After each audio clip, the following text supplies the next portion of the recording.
Bienvenue sur Africa 24 dans cette nouvelle édition du 12-15. Voici les titres de l'actualité. Le roi Mohamed VI a été reçu ce mardi 2 mai à l'Élysée par le président français François Hollande. Une visite privée à forte dimension politique et culturelle. Les indicateurs tournent progressivement au vert en Libye. Malgré les violents combats qui opposent différentes factions armées, la production de pétrole, principale ressource du pays, a fait un bond significatif. Et l'Afrique du Sud a célébré le 7e festival militaire et histoire. Des souvenirs des différentes guerres que le pays a connues sont exposés au célèbre monument au Votre-Cœurs. Mais tout d'abord, au Burkina Faso, le ballet citoyen forme des jeunes pour le suivi citoyen. Le projet a été lancé ce mardi 2 mai à Ouagadougou, la capitale. Cette initiative vise à contribuer à une participation consciente, accrue et active des jeunes au processus ou aux instances de décision pour la formulation, la mise en œuvre et le suivi des politiques publiques et contribuer à l'émergence d'un État démocratique régi par une gouvernance vertueuse. Le roi du Maroc, Mohamed VI, a été reçu ce mardi 2 mai à l'Élysée par le président français François Hollande. Cette visite, qui est éventuellement la dernière accordée à un dirigeant africain, a une forte dimension politique, mais pas que. L'art et la culture étaient également au menu de la rencontre. Fanny Monichi.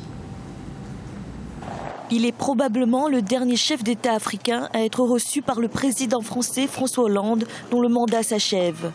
Le souverain chérifien Mohamed VI était ce mardi 2 mai à l'Élysée. Une visite privée à dimension politique mais aussi culturelle. Plusieurs personnalités du monde de l'art et de la culture avaient été conviées. Sur un plan humain, c'était chaleureux, c'était convivial, c'était à l'image de l'amitié entre la France et le Maroc et l'admiration. Je crois qu'aujourd'hui, Sa Majesté est en train de donner au monde pour sa politique, surtout aussi sur tous les plans culturels et africains. Une rencontre amicale et symbolique aussi, parce que c'est la dernière fois qu'on voit le président Hollande à l'Élysée. Et en même temps, on a beaucoup rigolé parce qu'il y avait Jamel Debbouze, qui nous a fait rire. Et on a appris tout un peu avec beaucoup de dérision, beaucoup d'humour. C'est vraiment un déjeuner magnifique, très très détendu. Sa Majesté était en pleine forme, vraiment d'une très belle élégance et une très belle intelligence. Un rendez-vous qui est également l'occasion d'amorcer les futurs projets franco-marocains. Des projets de nature artistique, culturelle, environnementale, mais également religieuse, qui devraient porter la coopération entre les deux pays, au-delà de la présidence de François Hollande. Il y a des projets sur lesquels nous allons travailler, qui sont en cours et qui vont au-delà de la présidence de François Hollande. Tout ce qui concerne l'éducation, tout ce qui concerne l'écologie avec Ségolène Royal, nous en avons parlé un peu aujourd'hui, mais la question de l'éducation est fondamentale et notamment sur la place du religieux aujourd'hui dans l'environnement mondial. Les chefs d'État français et marocains ont également évoqué la lutte contre le terrorisme et le réchauffement climatique, des questions sur lesquelles les deux pays coopèrent étroitement. Le président français a par ailleurs félicité le roi pour le retour du Maroc au sein de l'Union africaine et salué les initiatives fortes du royaume pour le développement du continent. Nouvelle attaque armée au Mali. 8 soldats maliens ont été tués ce mardi 2 mai dans le centre du pays. C'est un convoi de l'armée qui a été pris pour cible entre les localités de Diabali et de Nampala au nord de la capitale Bamako. Un nouveau groupe islamiste qui a sa base dans la forêt de Ouagadougou à la frontière avec la Mauritanie serait à l'origine de cette attaque. En Libye, la production de pétrole, principale ressource du pays, a dépassé la barre de 760 000 barils par jour. C'est une première depuis 2014. De violents combats avaient bloqué la majorité des champs et des terminaux pétroliers, paralysant ainsi la production de l'or noir jusqu'en septembre 2016. Gladys Mwamba. C'est une première depuis 2014. La production pétrolière libyenne a dépassé la barre des 760 000 barils par jour ce lundi 1er mai 2017. Fin 2014, les combats et les protestations avaient bloqué la plupart des champs pétroliers et terminaux d'exportation. Jusqu'à la réouverture du terminal de Ras Lanouf en septembre 2016, aucun baril de pétrole n'avait été exporté des principaux ports libyens, des pertes considérables pour le pays.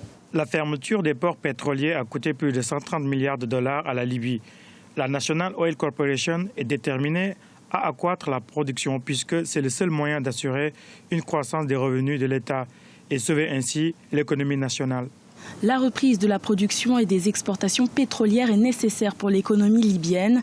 Avec des réserves de pétrole évaluées à 48 milliards de barils, la Libye se place au premier rang des pays africains et au 9e rang mondial. Je ne pense pas même l'état de l'industrie pétrolière libyenne permettre à atteindre 1 million 200 000 barils par jour.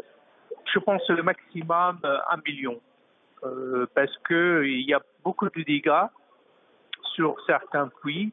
C'est irréaliste de dire que la Libye va atteindre plus d'1 million, même dans 2-3 ans. Cette nette augmentation de barils produits pourrait être de courte durée dans ce pays en proie à l'instabilité politique et à l'insécurité et dans lequel l'or noir reste très prisé.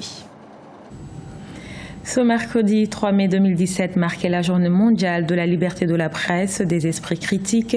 Pour des temps critiques, le rôle des médias dans la promotion des sociétés pacifiques justes, inclusives, c'est le thème retenu pour cette édition 2017. Au classement Reporters sans frontières, la Namibie arrive en tête sur le continent, suivi du Ghana et du Cap-Vert. En Afrique du Sud, le 1er mai n'est pas seulement la fête du travail, c'est également la célébration du festival militaire et d'histoire, un événement qui se déroule au célèbre monument au Votre-Cœurs, où sont exposés des souvenirs des différentes guerres que le pays a connues. Marcel Farba-Maroun.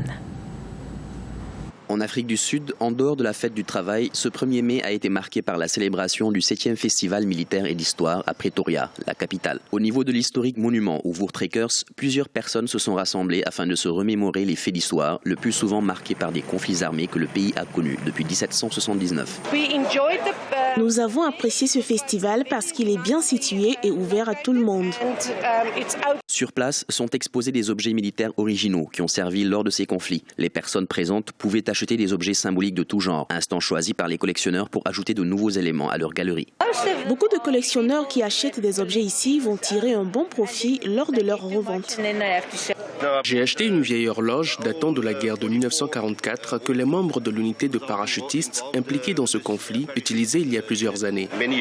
Le monument au Voortrekkers rend hommage aux pionniers Boers, paysans blancs d'Afrique du Sud, pour la plupart originaires des régions néerlandophones d'Europe. Ceux-ci partirent en 1835-1838 de la colonie du Cap pour s'installer à l'intérieur des terres d'Afrique du Sud. Inauguré le 16 décembre 1949, ce monument est inscrit au patrimoine national sud-africain depuis le 16 mars 2012.